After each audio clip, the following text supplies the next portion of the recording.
Vicerrector administrativo, ingeniero Mauricio Vela Prieto, la ingeniera Nancy Torres Castellanos en representación de los autores de la editorial y yo en mi calidad de directora editorial. Antes de empezar con el diálogo, la editorial les hará entrega a los más. Vamos a nombrar en el orden en que han publicado en los últimos años.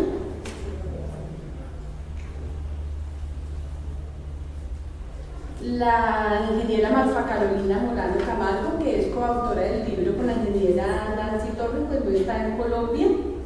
El ingeniero Héctor Matamoros Rodríguez.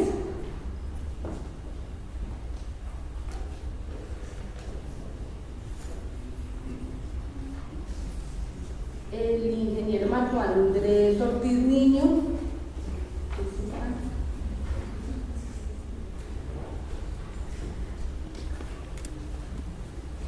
El ingeniero Johnny Alexander Arevalo López.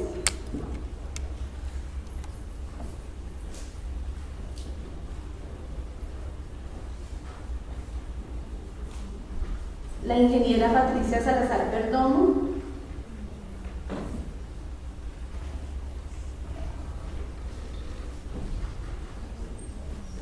El ingeniero Jaime José Izaza Ceballos.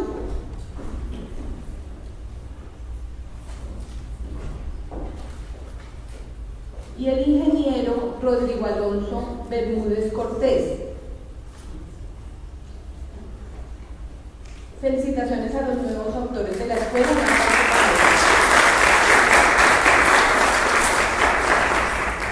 A continuación, compartiremos con ustedes las experiencias de los 3 autores de mayor trayectoria en la escuela, seguidos por unas palabras de la gerente de Lemual Editores, quien hace una breve remembranza del inicio de la editorial y comentará sobre lo que el mercado espera de la producción académica.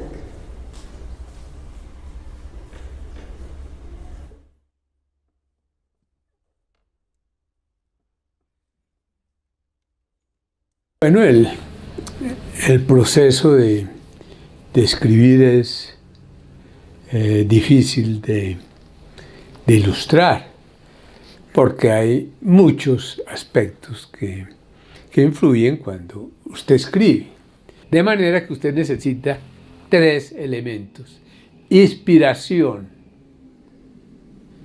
inventario de ideas y de antecedentes, y tercero, un plan organizado de cómo usted va a realizar los diferentes capítulos, cómo los va a coordinar y finalmente cómo todo ese material lo va a sumar para concluirlo en un libro que puede ser de 100 páginas, 200 páginas, y yo esperaría que inclusive pueda ser de 600 páginas. Eso, desde luego, implica un trabajo de ensayo y error. Usted va trabajando las partes, esas partes lo lleva a otras partes, luego usted tiene que retroceder para organizar los escritos iniciales, en cierta manera concluirlos, ordenarlos y pasarlos a los siguientes. De esa manera, lo que eran 10 capítulos desorganizados, 10 capítulos tentativos, se van volviendo 9 o 10 trabajos casi independientes, muy elaborados, que finalmente deben terminar en unas conclusiones en donde en un periodo relativamente breve usted debe estar en capacidad de sintetizar qué fue lo que hizo usted con el trabajo y cómo eso puede repercutir en beneficio y en conveniencia para toda la sociedad.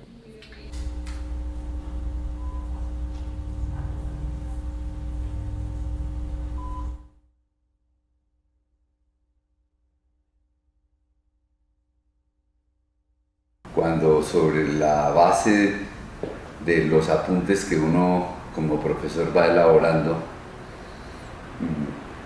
cada vez que lee esos apuntes, pues las cosas empiezan a ser un poquito más difíciles. Así comenzó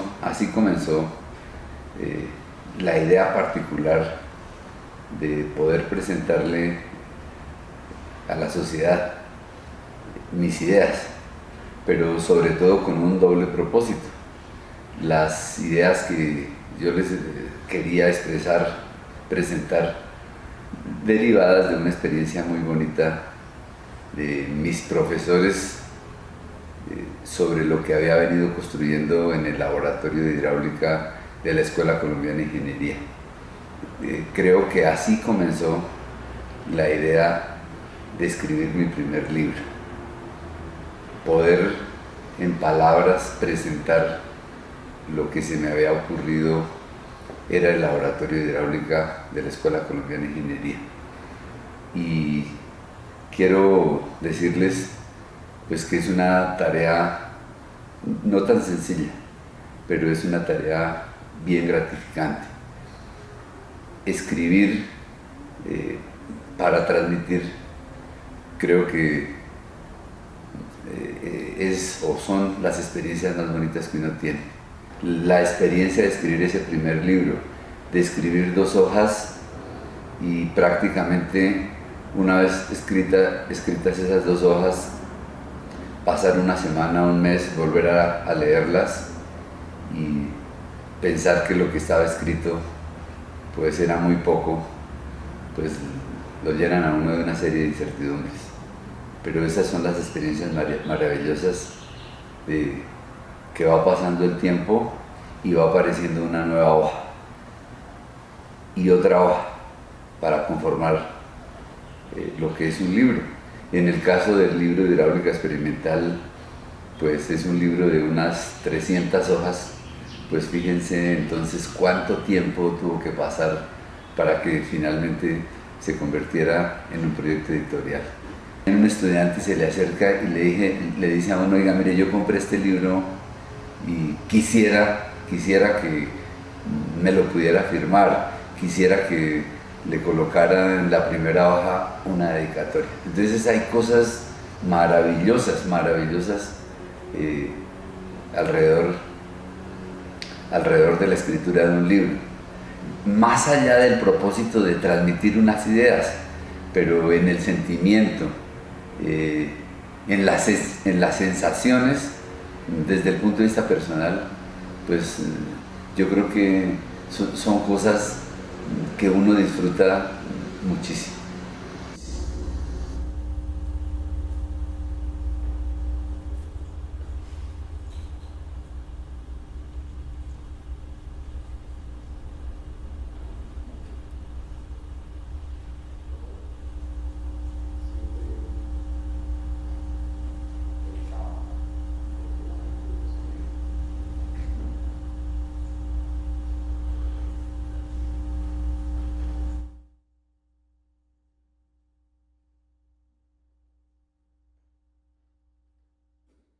Yo siempre pensaba, ¿por qué la gente no escribe? Y en realidad, verdad, es porque a uno no lo entrenan para escribir. El ingeniero le cuesta escribir, aunque hay ingenieros de una gran habilidad retórica y además también de escritura. Son aquellos que cultivan aficiones muy especiales, como por ejemplo la música. En la ingeniería hay una cosa que es muy valiosa, y es que hay experiencias que tienen los que han ejercido la carrera de ingeniería, la profesión, y ellos no escriben. Uno se sorprende porque, por ejemplo, hay un error, fracaso, digámoslo así, en una obra de ingeniería y nunca se escribe por qué. Y resulta que el constructor o el que diseñó o el que calculó la estructura o el proyecto sabe sabe por qué falló, sabe por qué hubo errores. Nunca se escribe por qué. Y resulta que eso enseñaría mucho. El conocimiento es algo que para mí debe ser generoso en transmitirse. O si no, uno no debería ser profesor. Entonces, cuando yo me estudié, primero en Estados Unidos me tocó, a la brava, escribir papers, que me corregía el profesor. Luego cuando fui a Israel a estudiar, lo mismo me pasó. Y cuando empecé a trabajar de consultor, pues yo encontraba, ¿esto cómo se hace? ¿Cómo se calcula? ¿Cómo se diseña esta estructura, este tanque, aireación? Con los componentes de la planta de tratamiento, o en el caso de acueductos, alcantarillados, lo mismo. Entonces yo dije, hace falta escribir un texto. Mi propósito entonces era escribir algo que sirviera para el que no sabe, para el que quiere concretar un diseño, una solución a un problema. ¿El éxito dónde está? En que uno sea capaz de escribir el contenido del texto. Esa es la parte para mí más difícil de un libro. Entonces así, escribía yo, pues claro, como había enseñado, y seguía enseñando, y ejerciendo, pues entonces yo lo fui escribiendo. Y me ponía en la tarea sin afán. Yo no me fijaba metas de que tengo que entregarle el libro el 31 de diciembre. No, cuando salga.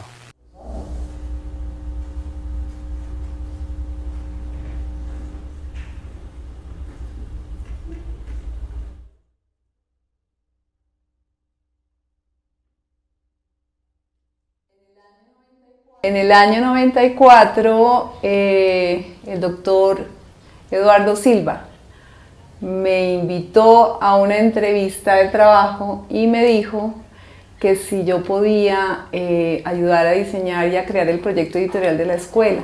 Estuve en la entrevista con el doctor Eduardo Silva, con el doctor Germán Santos, que era el vicerrector académico en ese momento, con el doctor Álvaro González Fletcher, que era el vicerrector administrativo, y con la doctora Claudia Villegas, que era la directora administrativa y financiera.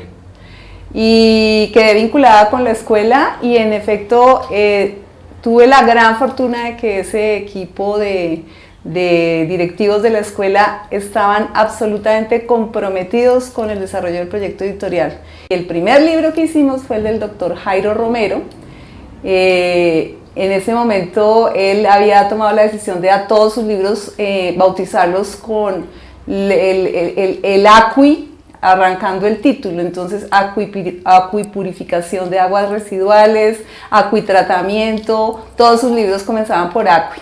El segundo libro fue el de Ricardo López Cuaya, Elementos de diseño para acueductos y alcantarillados, que le hemos suplicado que haga una nueva edición. Y de ahí en adelante ya hubo una gran motivación de todos los profesores de la escuela que siguieron presentando sus proyectos y seguimos publicando. Y pues orgullosamente sí puedo decir como por fortuna tengo en ese momento la distribución del sello editorial de la escuela. Esos libros se siguen vendiendo de manera increíble en todos los países de habla hispana, a pesar de que son ediciones ya bastante antiguas. Los canales más importantes de la comercialización y promoción de los libros, como los de la escuela, que son técnicos, profesionales y universitarios. La venta de librerías en este momento es bastante marginal. La venta de estos libros se hace más directamente en las empresas especializadas, en las bibliotecas, se venden bajo licitaciones y pues por supuesto se ponen en las librerías, pero la venta de las librerías es últimamente marginal. Ahora, el mercado que pide libros de alto contenido técnico y académico, por eso ha sido el éxito del fondo editorial, porque son libros que de lejos son superiores a la gran mayoría de los libros universitarios que nosotros conocemos.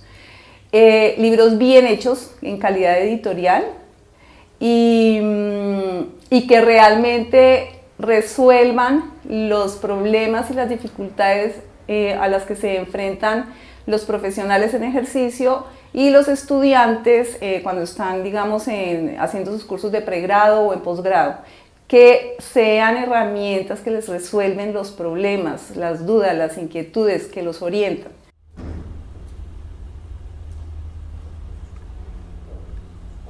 Invitamos a los autores de la editorial, mencionaban para este primer diálogo, el ingeniero Jairo Alberto Romero Rojas y el economista Eduardo Sarmiento Palacio, así como al historiador José Camilo Vázquez Caro, a ocupar sus puestos para iniciar el diálogo.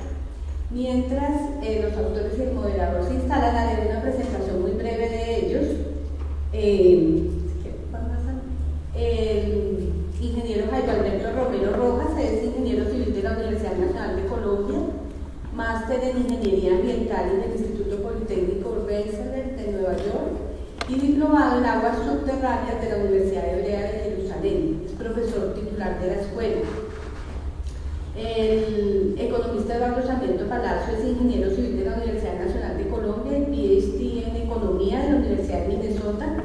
Ha consagrado más de 4 décadas de vida académica al estudio de la economía nacional y mundial y ha recibido varios reconocimientos como el premio Alejandro Ángel Escobar, la designación como uno de los 15 mejores economistas en la historia del país, hecha por la revista estratégica Estrategia Económica en 1992, y el premio Portafolio 2006 al mejor docente. El profesor José Camilo Vázquez Caro es historiador con opción en literatura, estudios de maestría en estudios culturales y magíster en historia de la Universidad de los Andes. Es el director del Departamento de Humanidades e Idiomas.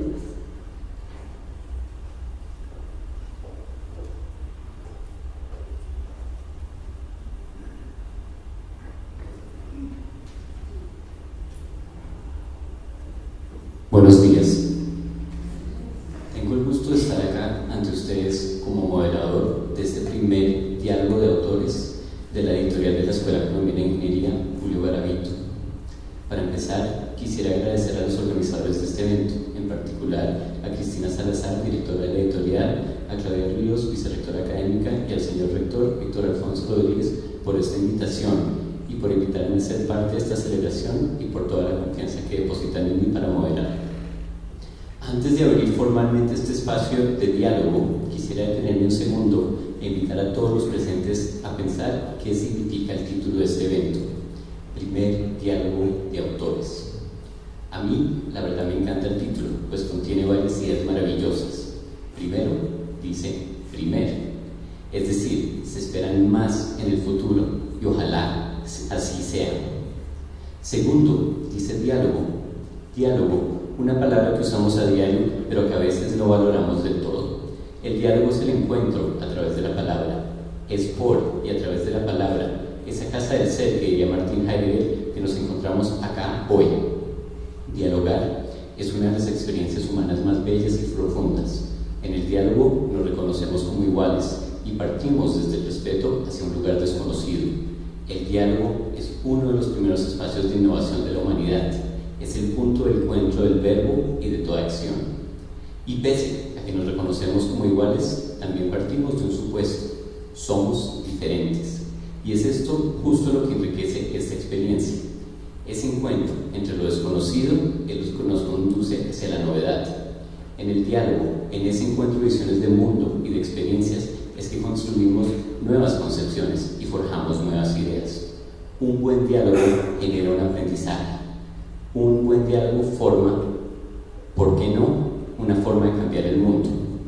Dicho esto, creo que es más evidente que no podemos concebir la educación sin diálogos, y precisamente es en la academia donde debemos fomentar más y más el acto de dialogar.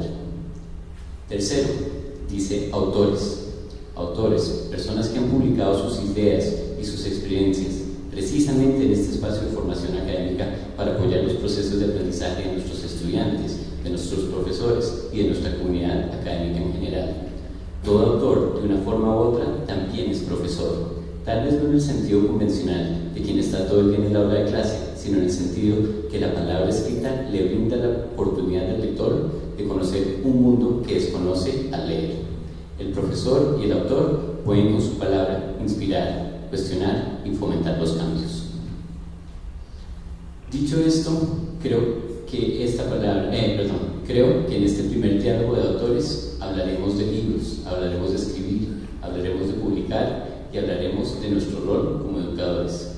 Le doy la bienvenida a los doctores Sarmiento y al doctor Romero y termino esta muy breve introducción con una cita de Mark Twain. It is noble to teach oneself, it is nobler to teach others. Es noble enseñarse a sí mismo, pero es aún más noble enseñarle a otros. Bienvenidos y muchas gracias por acompañarnos.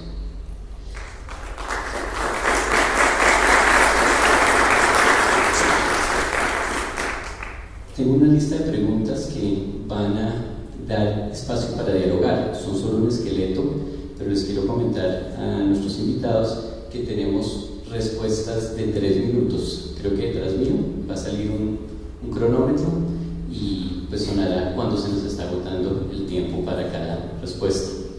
En la primera pregunta, le haré primero la pregunta al doctor Romero y después pasaremos al doctor Sarmiento.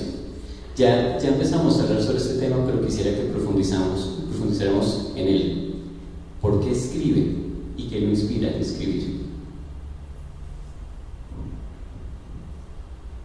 Como he mencionado muchas veces, ¿por qué escribí? Porque habiendo trabajado en el año 66 con un profesor de Newcastle que estuvo en la Universidad Nacional cuando se inició el posgrado en ingeniería, él pues no hablaba español, entonces yo fui su traductor y su prácticamente vocal en los cursos que él dictaba.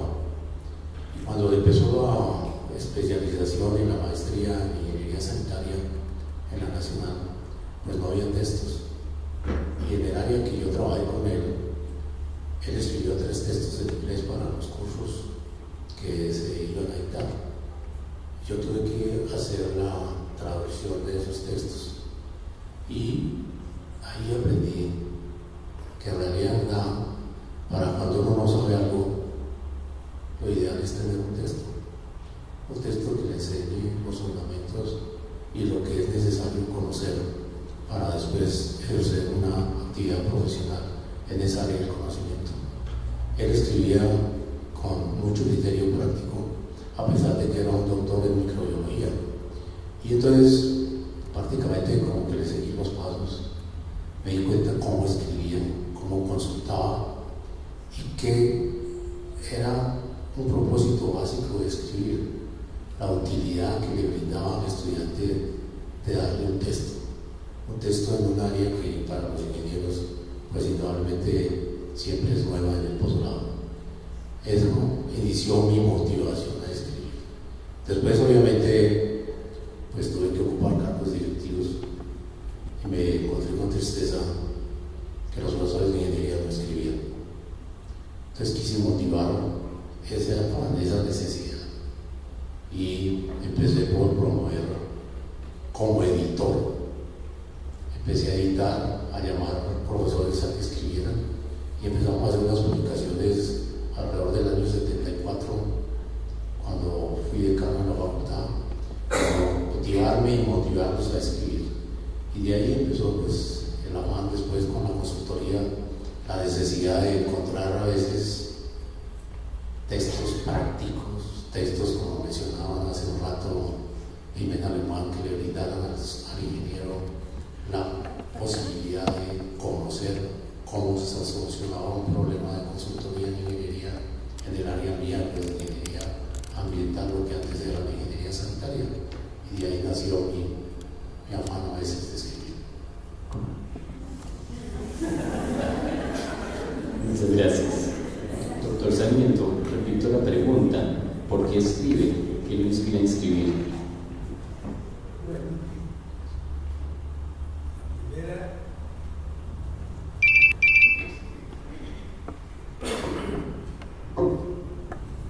La primera reacción a escribir es cuando usted lee y no está satisfecho con lo que encuentra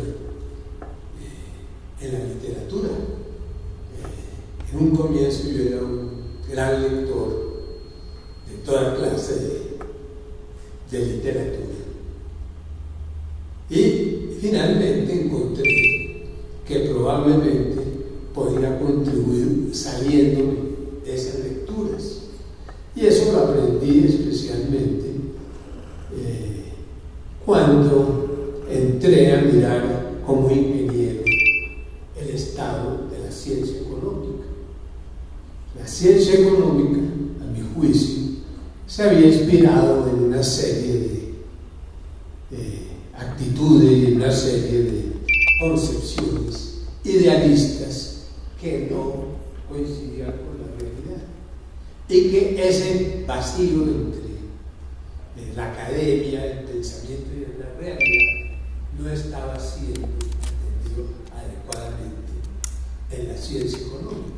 Eso me inspiró y eso me llevó a hacer un doctorado en economía, en el cual mantuve una posición disidente, muchas veces a través de artículos y de ejercicios que hacía en la universidad. Y luego, con el tiempo, me fui ocupando de esa posición y encontraba que en el caso de la ciencia económica había habido una orientación demasiado formalista, demasiado en el debe ser y no en cómo son las cosas en la realidad.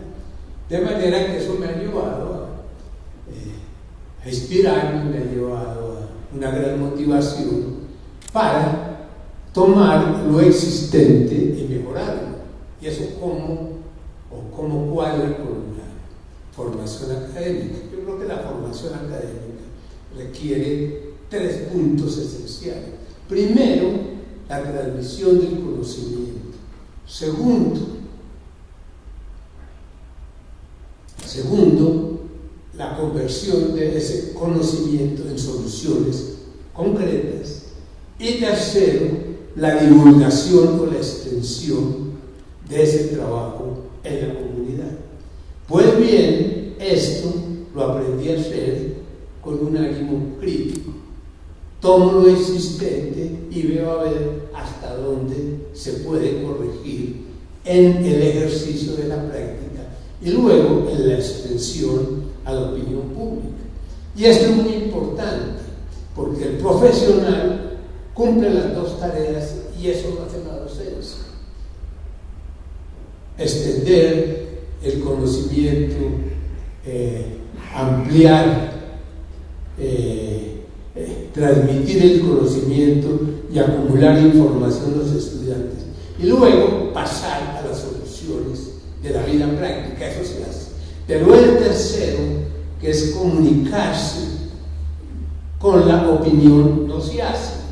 Eso hizo, por ejemplo, que en el caso de la ciencia económica, en la docencia se cumplan muy bien los 2 primeros puntos. El tercero, que es la comunicación y el efecto en la comunidad, no se hace adecuadamente. Entonces yo insisto, la ciencia económica no pasó del aspecto normativo, del qué debe ser, y eso ha generado muchas dificultades en varios de los libros, en varias de las posiciones hemos mostrado cómo muchos de los errores y los sufrimientos de la sociedad se deben a teorías y a concepciones que en el caso de la economía han tenido muchos problemas porque no se han confrontado con la realidad. Y esta es la diferencia entre las ciencias sociales y las ciencias duras de la ingeniería y de la física. Y es que en las ciencias duras usted tiene el laboratorio como mecanismo de confrontación. En el caso de la economía, usted no tiene el laboratorio, tiene que esperar 60 años para saber si las teorías y las concepciones son ciertas. Pues bien, este tipo de dificultad en las ciencias sociales, que lleva muchas veces a teorías que durante 50, 60 años han sido equivocadas y luego con el tiempo se descubren, han en su lugar realizar un trabajo de comunicación en donde usted se aparta de las convicciones generales y entra a posiciones individuales. Y eso lo puede hacer usted únicamente escribiendo. Cuando usted lee, en cierta manera, usted se alinea con los autores. Cuando usted escribe, adquiere una posición crítica que le permite salirse de los lugares comunes, de la normatividad, para entrar, en cierta manera, avanzar en una ciencia más regida por las realidades que, en cierta manera, por las costumbres o por el debe ser de algunas personas o el debe ser de las sociedades. Insisto, uno de los grandes problemas con la ciencia económica, muchos de los sufrimientos de las sociedades se deben a que esa ciencia económica muchas veces está basada en teorías equivocadas que persisten durante años. Y eso no se resuelve porque los profesionales no expresan abiertamente sus ideas y no tienen como complemento a la opinión pública. Cuando usted se sale un poco de las convicciones generales, de los lugares comunes, lo único que encuentra es a la opinión general, que generalmente es mucho más sabia que la misma ciencia y la misma academia.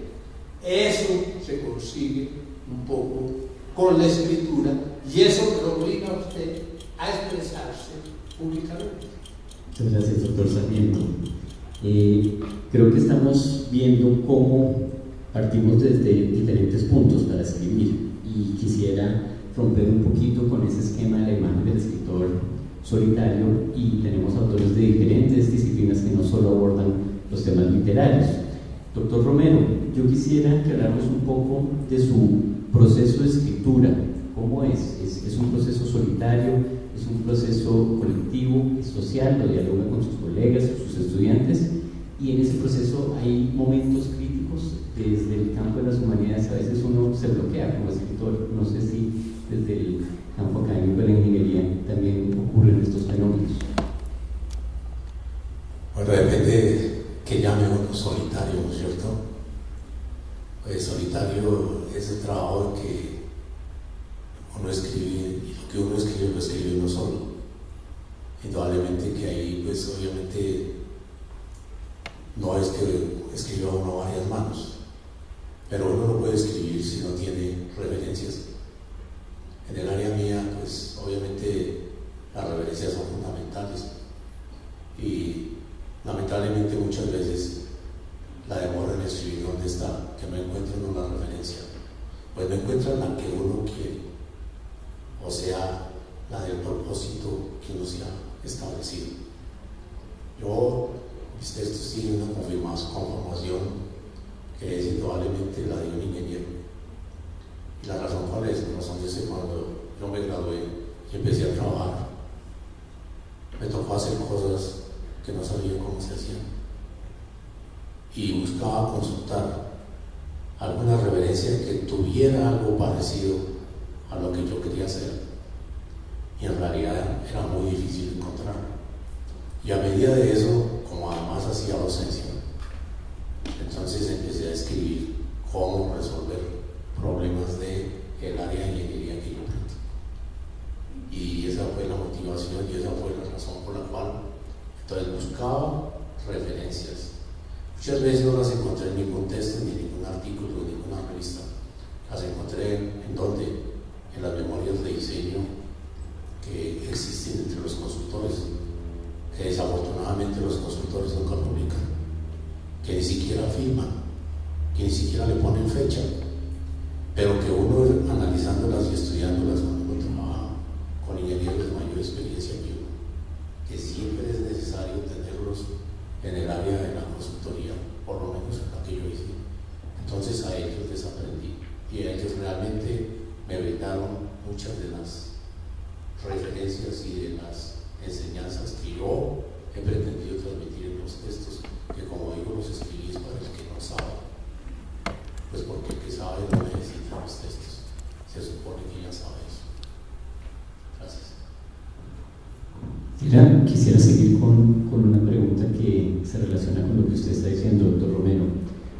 ¿cómo ha impactado su relación, su trabajo como profesor, su trabajo en clase, publicar y escribir? ¿Ha generado un impacto positivo en su trabajo? ¿Cómo se siente con los estudiantes? Porque ahí se vive, es un texto que se utiliza, no queda guardado, ¿no? Es un texto vivo. Bueno, yo creo que esa pregunta, pues indudablemente sería para mis estudiantes, ¿no es cierto? Pero yo puedo decir que la satisfacción que uno recibe de escribir radica en los que han conocido lo que uno escribe y en el comentario que le hacen, en los mensajes que uno recibe. Pues hablar de eso a mí no me gusta porque suena a presunción, pero en realidad tengo mensajes muy lindos que me llenan mucho el ego, de gente que nunca esperé, de gente que leyó un libro mío en España, lo leyó en Argentina, lo leyó en México, donde los publicaron, y simplemente a veces notas que dicen gracias, encontré esos libros, lo que siempre estaba buscando. Esa es probablemente la satisfacción de lo que les ha servido los textos a los profesionales de mi área. Muchas gracias, doctor Romero. Doctor Sarmiento, le voy a formular otra pregunta. ¿Cómo percibe usted que está presente su trabajo como autor en su aula de clase? Es decir, ¿cómo impactan sus libros a sus estudiantes? He visto que hay tres aspectos en la orientación académica, y creo que en eso ha sido muy acertada en la escuela. Primero, la acumulación del conocimiento, la transmisión del conocimiento. Eso es fundamental. En la formación usted tiene como primer trabajo, como primer desafío, transmitir conocimiento para darle al estudiante una formación adecuada.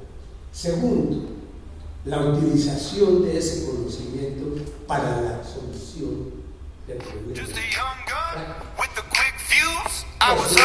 Lo hacemos a través de la investigación y sabemos hacerlo relativamente bien. Y luego uno tercero, que es un poco el más estribo, el más complejo, que es el de la transmisión de ese conocimiento a profesionales de la materia o en muchas ocasiones a neófitos. Eso lo he hecho a través de los artículos periodísticos, que usted va a notar que el aspecto de transmisión de conocimiento y el aspecto de investigación se trata de transmitir a la opinión a través de artículos periodísticos, entrevistas, etc. Pero eso generalmente no deja de ser ligero. Ese siguiente punto se hace muy bien con una revista como la de la escuela, en donde usted los descubrimientos o las investigaciones las transmite con un alto contenido científico, pero con un buen sentido de divulgación. De esa manera usted consigue que el trabajo técnico se convierta en ejecución real. ¿Qué es lo que le pasa a los profesionales? Los profesionales de la ingeniería hacen sus investigaciones, los estudios y finalmente las decisiones las toman otras personas. En parte porque el profesional no se comunica por escrito, de manera que hay un memorando que finalmente el jefe lo toma como le conviene. Eso lo estamos viendo en este caso, en el caso de la represa de Hidroituango, en donde lo que están diciendo los ejecutores es que no saben de dónde venían los diseños. Luego no se le ha dado mayor importancia a quienes realizaron los estudios. Eso me parece a mí que se resuelve en la medida en que los trabajos técnicos tengan un esfuerzo de divulgación. En el caso de la economía, por ejemplo, yo manifesté desde hace mucho tiempo una gran divergencia con los enfoques que llevaron a la apertura económica, que en el fondo consistía en dejar que las decisiones económicas y sociales las tomara el mercado. Sobre esa base, desde la escuela de graduados, formulé serias críticas a las teorías fundamentales que defendían, que explicaban y justificaban la entrega de los mercados a la competencia. Eso estaba basada en teorías que tenían una enorme reputación hace 60 años. Cuando yo inicié las críticas, había una gran reacción, pero decía, pero sí, lo que la economía dice es esto, y los grandes autores tienen estas posiciones, y es que Colombia y América Latina va a conseguir el gran éxito a través de la apertura económica. Pues bien, hace 60 años en la escuela de graduados criticaba esas teorías, y luego cuando Colombia decide meterse por el camino de la liberación económica, formulé serias críticas que tenía la reacción normal. Pero si los economistas piensan y dicen que lo que hay que hacerse es eso, ¿por qué usted no está de acuerdo? No, porque las teorías de hace 60 años sobre la apertura económica son equivocadas, y ese va a ser un gran fracaso para Colombia y América Latina. Ese milagro de que a través del comercio internacional vamos a resolver los problemas no se va a dar. Bueno, hace 30 años, hace 20 años, eso era rechazado como una terquedad o como una apertura profesional sin mucho sentido. Pues bien, en este momento yo he tenido la oportunidad de revisar muchas de esas concepciones de la escuela de graduados y de las que dominaron el pensamiento económico, y encuentro en que son equivocadas. La primera de todas, hay un teorema que dice que las aperturas económicas llevan a una convergencia de las estructuras productivas de los países, y que las diferencias de salarios entre países desarrollados y desarrollados se reducen con el tiempo. Ese es uno de los teoremas esenciales del comercio internacional, que hace 60 años era inobjetable. Pues bien, si ustedes miran lo que usted ha tenido en los últimos 30 años, luego de la globalización, es una gran divergencia de las estructuras productivas y una ampliación de la diferencia de los ingresos de las personas de los países desarrollados y en desarrollo. El salario en Estados Unidos es 7 veces mayor que el de Colombia y 20 veces mayor que el de los países africanos. De manera que esa teoría, por ejemplo, que tenía toda la reputación, pero que hace 60 años no se podía confrontar porque no había laboratorio, hoy en día está totalmente demostrada que fue equivocada, y esa es la razón por la cual Colombia, en los 30 años que siguieron a la apertura económica, tuvo un desempeño muy inferior al de los 30 años anteriores. Entonces, ¿qué pasaba acá? Que teníamos una teoría normativa, una teoría del comercio internacional, de cómo debería ser el mundo, pero así no era el mundo. Y como no era el mundo, las aperturas económicas resultaron en a mi juicio, un gran fracaso que ha hecho que al mundo le fuera mejor antes de la globalización que después de la globalización. Esto no era aceptable hace 30 años y hace 60, pero hoy en día, por lo menos la mitad de los pensadores económicos consideran que el libre comercio no dio los resultados deseados, y que a menos que ese esquema se modifique, vamos a tener una ampliación de las desigualdades de las sociedades que no será sostenible. Muchas gracias, doctor Sarmiento.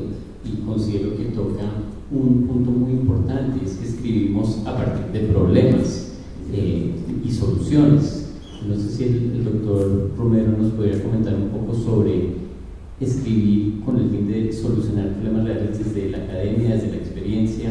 El doctor Sarmiento mencionaba, por ejemplo, cuando ocurre algo como algo donde queda el lugar de la palabra escrita desde la academia. Bueno, en el caso de los textos que yo escribo, pues en realidad el objetivo siempre fue enseñar a resolver los problemas de la ingeniería que yo, o como a mí como consultor, me tocó resolver.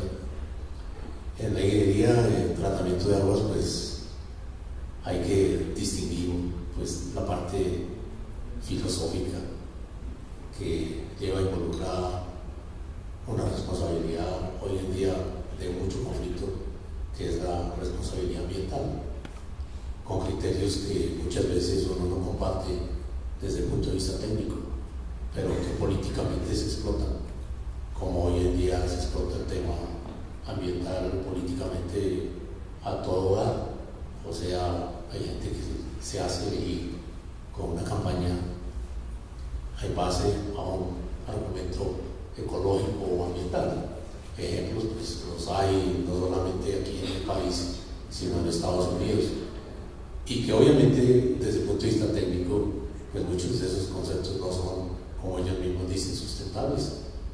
Y en el área que nosotros trabajamos, pues el área de la parte científica muchas veces no es realmente verdadera. Se defiende porque se vuelve un dogma. O sea, usted hoy en día en ambiental, si yo voy contra el dogma de la defensa del medio ambiente argumentando cualquier criterio opuesto a un criterio ambiental, pues me expulgan.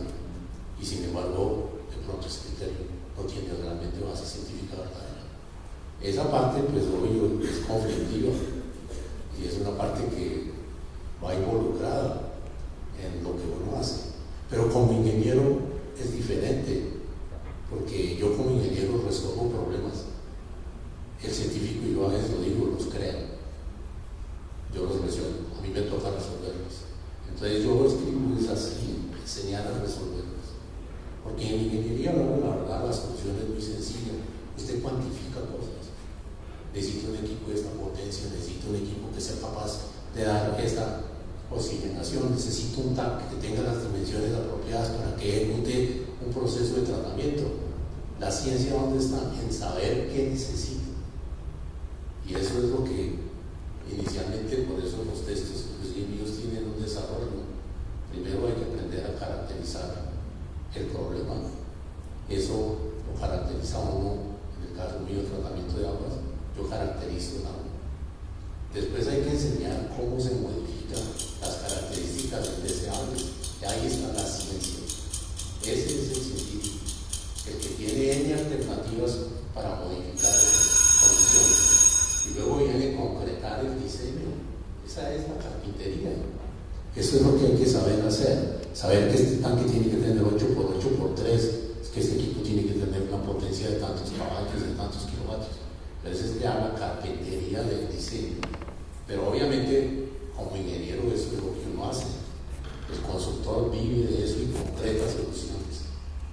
Es por eso yo quise o he querido que los textos míos le ayudaran al ingeniero. Yo siempre quise ser más ingeniero que cualquier otra cosa. Y entonces, obviamente, me gusta dar soluciones a problemas. De nuevo, hoy en día el conflicto en la área académica, ¿cuál es? Que la gente quiere que uno sea excelente docente, quiere que además sea excelente administrador y quiere que además sea excelente investigador. La verdad, haga una sola cosa bien hecha. No pretenda ponerlo a hacer las tres cosas, porque no va a hacer ninguna bien. Esa es mi experiencia. Ahora, si me dedico a una, me dedico de lleno a eso. Si me dedico a la otra, pues a la otra. Cualquiera de las tres, me gusta es hacer la que me gusta. Porque creo que uno rinde bien es haciendo lo que le gusta. Creo que hoy en día hay un conflicto en eso, lo he dicho varias veces, que a través de mi experiencia se demerita lo que a mi modo de ver es lo más importante, que es tener un buen profesor, el que eso es más importante, pero se valora más si usted publica en la revista indexada, que de pronto no le contribuye en nada al profesional que tiene que desempeñarse. Gracias, doctor. Quisiera que nos contara un poco también cómo es esa relación con los pares. Una cosa es escribir, otra cosa es publicar, y publicar para dar soluciones a problemas en su caso. ¿Cómo se siente como autor cuando entra en diálogo con esos pares académicos que validan lo que usted está escribiendo? Bueno, pues el conflicto existe, ¿no es cierto? ¿Por qué? Porque ¿cómo evalúa usted algo que usted no ha escrito? ¿Cierto? O sea, eso es lo que siempre pasa cuando usted dirige un trabajo de grado. Usted dirige un trabajo de grado y trabaja con el estudiante 6 meses, a veces 1 año, a veces, lamentablemente, en nuestro medio es que 2 años, 3 años, para que el estudiante termine el trabajo. Y usted ha tenido que dedicarle mucho tiempo, mucho más del que teóricamente se supone. Y cuando llega la presentación del trabajo, un par, un jurado, dice que lo evalúa, si él ni siquiera ha conocido todas las dificultades en el desarrollo. Y fuera de eso lo califican. Y implícitamente, cuando eso se hace, ¿a quién califican? Más al director que al estudiante. O sea que ahora la verdad el que se puede rajar es el profesor, el director, no el estudiante. Ahí lo que me atrevo yo a decir es que cuando uno hace de paro, no hace un atrevido, porque se atreve a mostrar un trabajo muy largo en un tiempo muy corto. Pero la verdad es que pues hay que hacerlo. Pues, a veces se encuentra de todo, opiniones a favor, en contra, aprueban, no aprueban. Bueno, cada quien de acuerdo con su conocimiento. Gracias, doctor Romero. Y Cristina, quisiera saber cómo vamos con el tiempo. Perdón. Bueno, voy a hacer 2 preguntitas más y abrimos preguntas también al público para que ustedes puedan participar. Doctor Sarmiento, yo le quiero hacer una pregunta volviendo al tema de la ciencia, los problemas y esta validación que uno tiene que vivir para la escritura académica. ¿Cómo ha sido su relación con los pares y cómo ha sido su proceso para publicar sus ideas?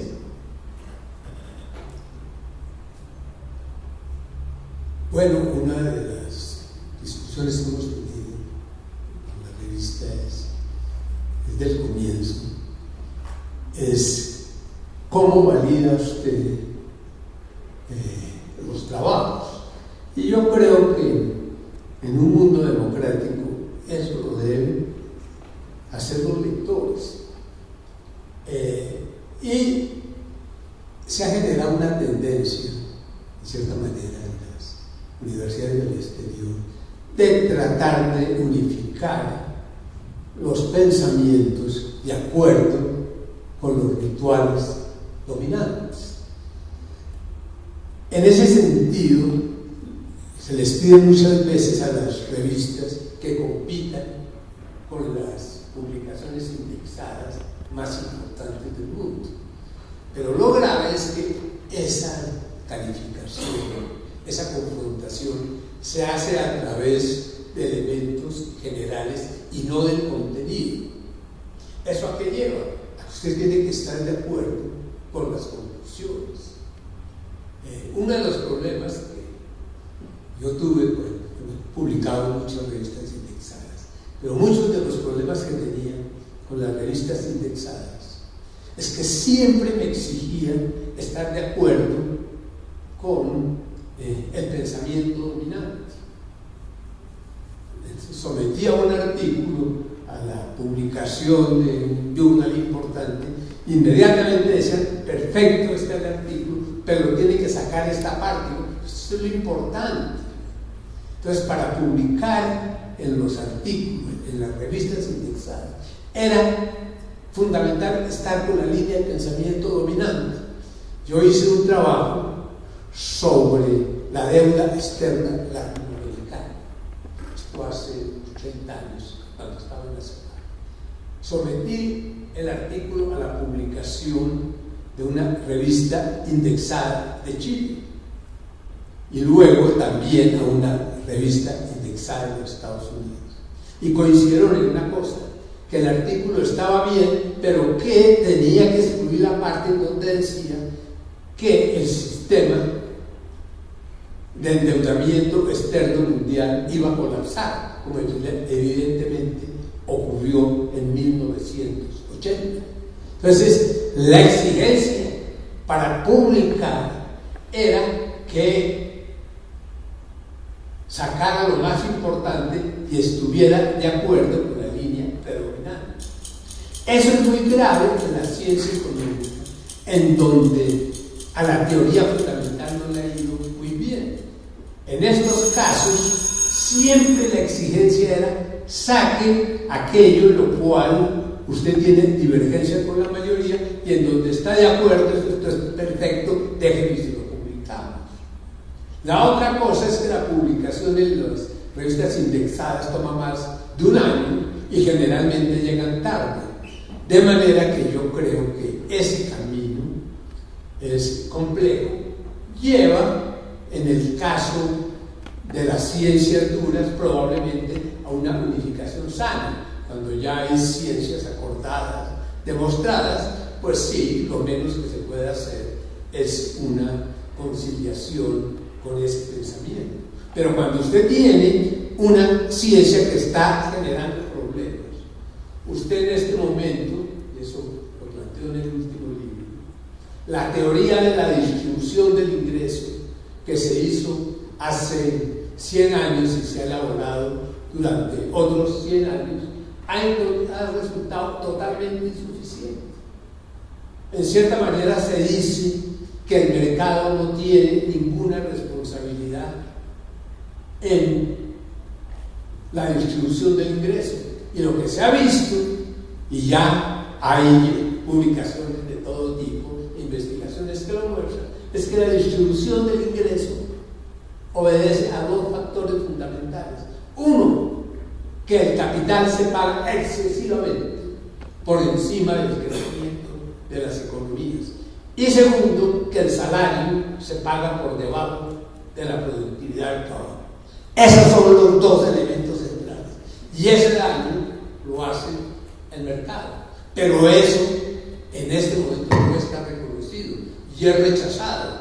Por ejemplo, Piketty, un economista francés, que logró el libro más vendido en economía, está totalmente refutado porque en cierta manera reconoce estos dos puntos y no llega a una explicación de las razones. ¿Y por qué Piketty no llega a una explicación? Porque él dice, mire, la causa de las desigualdades del mundo son las grandes ganancias del capital y el pago del trabajo por debajo de su productividad. No es necesario volver a Marx. Eso es lo que se observa en todas partes del mundo.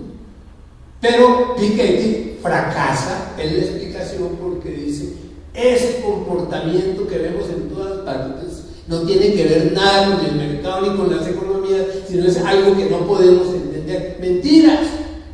La verdadera causa de esas dos distorsiones enormes es que el salario durante 2 siglos se ha pagado, el capital, el retorno del capital se ha pasado durante 2 años al doble de su valor real, y el trabajo, y esto es especialmente válido en los últimos 30 años, tiende a pagarse por debajo de la productividad del trabajo. Por ejemplo, en Colombia, el aumento de la productividad del trabajo en los últimos 15 años ha sido, cuesta mucho trabajo. Esto se coloca en el plano ideológico y nadie toma la solución. Entonces usted encuentra gobiernos desesperados, como es el caso de Argentina en este momento, con un deterioro en la distribución del ingreso determinado por el bajo salario, por relación a la productividad, y trata de resolverlo con una explosión del gasto público que es peor que la enfermedad. Entonces aquí usted está teniendo fallas científicas, fallas teóricas que le están causando daño. Esto, ¿cómo se remedia? La única forma que se puede remediar es buscando nichos de divulgación. Los journals indexados, pues no le dan a usted esa posibilidad, porque para publicar en los journals indexados hay que estar en línea con el pensamiento dominante. Y lo que está pasando, esto no se aplica a todas las áreas, pero sí a las áreas sociales y en particular en la economía, lo que usted está teniendo en este momento es una enorme divergencia entre las teorías que se formularon hace 60 años, cuando yo estaba en la escuela de graduados, y la realidad, y mientras no se resuelva ese dilema, no va a haber mucho que hacer. Por ejemplo, en la última revista presentamos un artículo sobre los déficits gemelos. El déficit fiscal es el déficit interno de los países, y el déficit en cuenta corriente, que es el déficit de los países con el resto del mundo. Yo sostengo desde hace 6 años que la causa del estancamiento de la economía en los últimos 5 años, que no se ha podido resolver, obedece a que esos dos déficits no se han podido conciliar. Pues bien, en el último artículo de la revista se muestra cómo eso se confirma a nivel mundial. La gran razón del estancamiento de la economía colombiana es que no se han logrado manejar esos dos déficits. Y eso se podría hacer adecuadamente si existiera un buen entendimiento de la información mundial existente.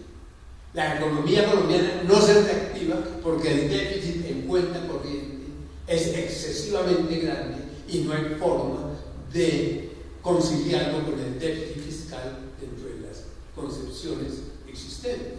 Entonces noten que en el caso de las ciencias sociales, que no tienen el acceso al laboratorio, la publicación es fundamental porque es la forma de conectar al actor con la opinión. Muchas veces en los ambientes económicos pues predomina, como en todas partes, los aspectos ideológicos. Eso se resuelve cuando usted tiene de juez a la opinión pública. Usted me dice cómo van sus clases con eso. Pues eso es lo que se hace. Usted le dice a la gente, mire, esto está mal y mire lo que va a pasar. Luego a los 5 años usted dice, pasó. La opinión pública eso lo entiende. Y la ciencia no siempre lo reconoce. De manera que esa comunicación con la opinión pública, ese esfuerzo por la divulgación científica es fundamental para llegar a la verdad, para conseguir que realmente predomina, o por lo menos tienen el respeto merecido, la ciencia y la academia. Muchas gracias, doctor Sarmiento. Creo que hemos tocado un par de temas muy interesantes. Una cosa es la publicación de investigaciones, otra es la divulgación del conocimiento en proceso, y otras son reflexiones sobre el quehacer del profesor. Y esta es mi última pregunta. Doctor Romero, ¿usted qué le diría a un profesor de la Escuela Colombiana de Ingeniería que tal vez no es investigador, que no está generando nuevo conocimiento, pero que es un excelente profesor? ¿Lo invitaría a buscar en la palabra escrita un espacio para formar, para generar cambios? Bueno, como pasa con todo, ¿no es cierto? Escribir no es fácil. Y hoy en día, pues, muchas veces no entiendo por qué no se escribe. No tiene tiempo el profesor de escribir. Para escribir se necesita una dedicación muy grande. Y uno necesita realmente dedicarle mucho tiempo. Y la verdad, muchas veces el profesor no tiene tiempo. Pero si tiene tiempo, yo considero que es importantísimo que escriba.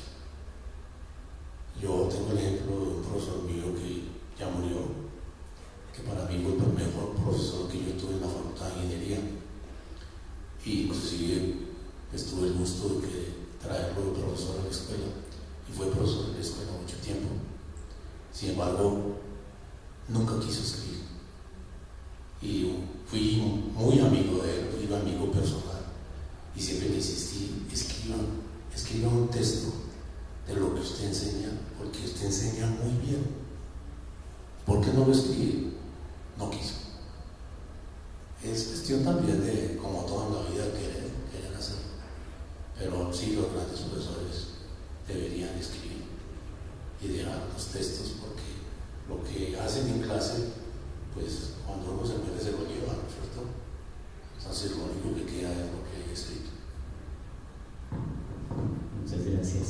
Quisiera abrir ahora, si el público tiene alguna pregunta para nuestros autores. Pasaría el micrófono a alguien.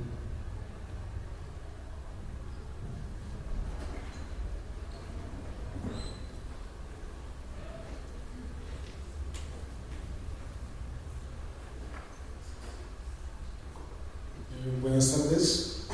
Mi pregunta es, pues más que una pregunta, es como conocer de pronto la opinión de ustedes sobre la publicación.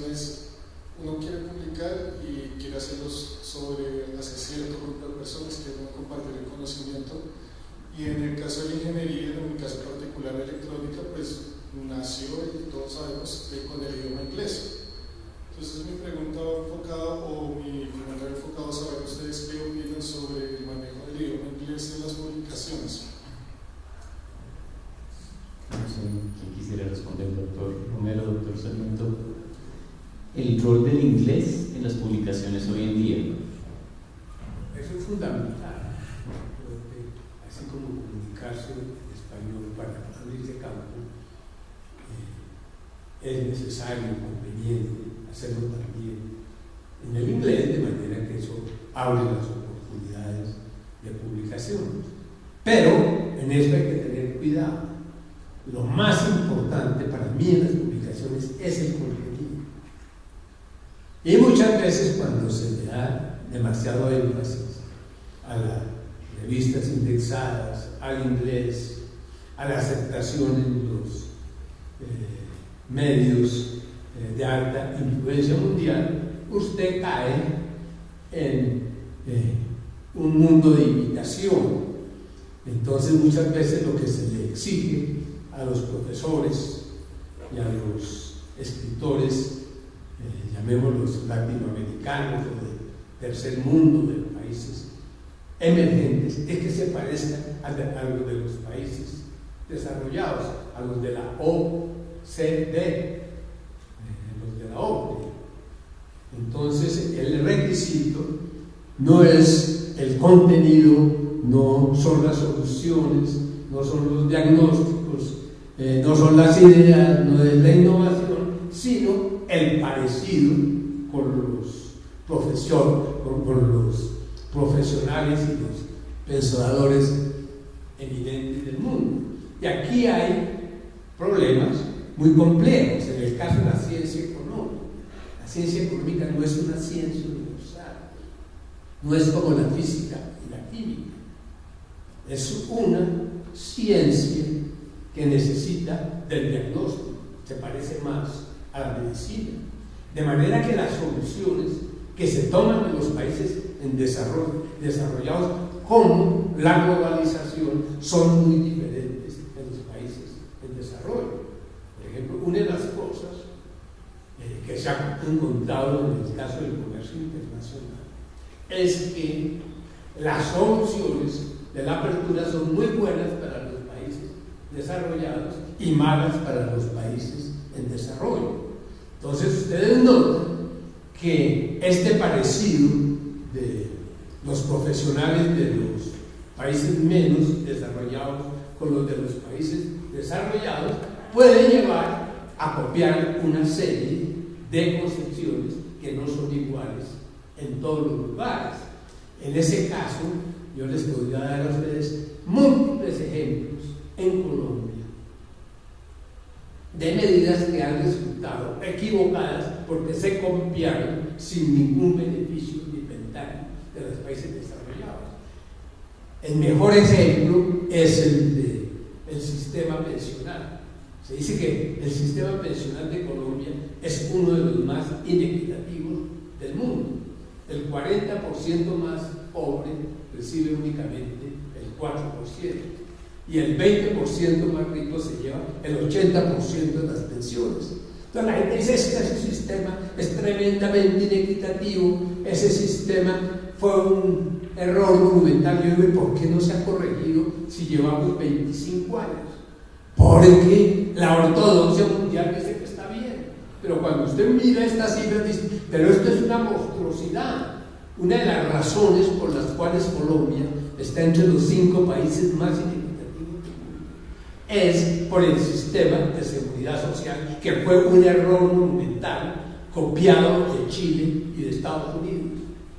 Pues bien, ese error de 25 años, es decir, de la ley 100, no se ha corregido porque el pensamiento dominante dice que en el fondo está bien y que usted tiene que mantener es un sistema privado que simplemente no ha funcionado. Y la diferencia es enorme. Cuando se creó el sistema de pensiones se decía que el sistema público generaría una tasa de reemplazo del sistema público, del sistema privado generaría una tasa de reemplazo de 75%, o sea que a usted le daban una pensión igual al 75% del ingreso. Y el sistema privado, el sistema público, se manipula un poco con el mismo concepto, pero lo cierto es que las teorías dominantes en ese momento decían, si usted monta el sistema privado, este sistema privado le va a dar una pensión equivalente al 75% del salario. Todos los profesionales de la escuela que se sometieron al sistema privado encuentran que ese 75, que tenía toda la bendición mundial, toda la aceptación de la academia, es 30. O sea, usted no le da el 75% del ingreso, sino el 30%. Y como van las cosas, va para 20%. Ese fue un fracaso monumental de un concepto y un principio que funcionaba bien en los países desarrollados, pero que en los países en desarrollo, en donde es tan difícil conseguir empleo, es un fracaso monumental.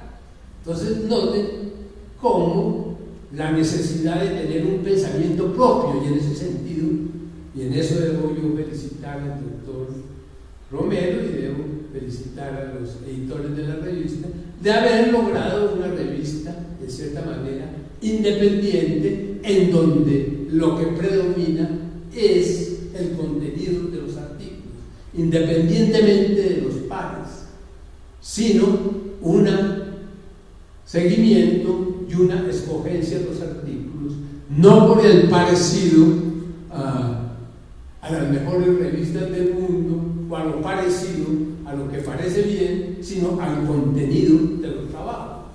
En ese sentido creo que es una revista universitaria, una revista independiente, en donde tiene grandes exigencias en el contenido, pero donde realmente lo que importa no es lo que se diga en los artículos, de lo que piensen los pares, sino del análisis minucioso y cuidadoso del contenido.